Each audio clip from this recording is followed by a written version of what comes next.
Smart devices are all around us: phones, tablets, watches, and even light bulbs and pencils. But how often have you considered the impact these devices might have on the environment? Today, we're going to look at some of the different ways your smartphone affects the environment throughout its lifetime. Smartphone ownership and usage has increased dramatically since the introduction of the iPhone in 2007. The percentage of Americans who own a smartphone jumped from 35% to 85% between 2011 and 2021.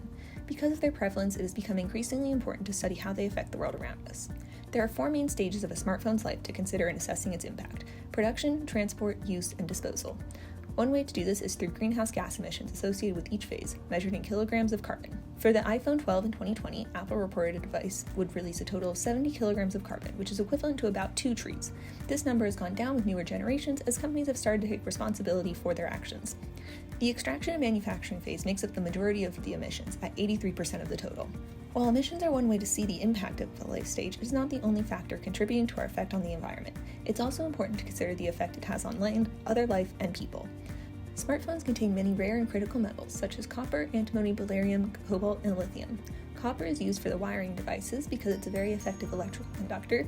Antimony is a semiconductor and is also used as a flame retardant in plastics. Beryllium is used for electrical connectors and contacts in devices. Cobalt is used to make microchips more reliable and is used in rechargeable batteries, and lithium is used in the batteries. The processes for extracting these materials from the ground have many adverse effects. Copper mostly comes from open-cut mines that can lead to acid mine drainage, which make the surrounding land and water inhospitable to most organisms. Exposure to antimony has been known to have human health impacts like irritation for the eyes, skin, and lungs, as well as heart problems. Inhalation of airborne beryllium has been linked to fatal lung problems and is a human carcinogen. Over 80% of the world's cobalt is mined in the Democratic Republic of Congo, where there are still ongoing concerns over child labor being used. Lithium must either be mined or pumped out of the ground, then extracted from other rocks and salts, a process causing large disturbances to the land. Though the disposal phase of a smartphone's life does not appear to contribute much by way of greenhouse gas emissions, it's actually the part of the life cycle in which a user can have the most impact. There are 5 main ways that phones are disposed of after they are done being used by a person.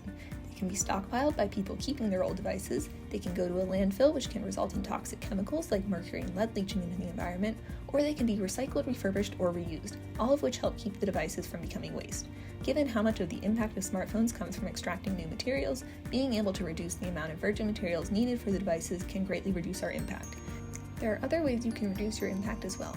First, you can use your devices longer. By extending the amount of time you keep a smartphone by 50%, the amount of smartphone e-waste in the US could be reduced by a third. In 2010, this would be equivalent to avoiding 50 million end-of-life mobile devices in the US. Though devices do tend to become more energy efficient and have better battery life with newer models, the impact of that is minimal compared to the effects of extracting the materials for and manufacturing a new device. Another means of offsetting the impact of your mobile device is through buying carbon offsets. There are many companies that offer this service with a variety of projects and technologies. In general, look for certifications like the Gold Standard or Green E from independent auditors.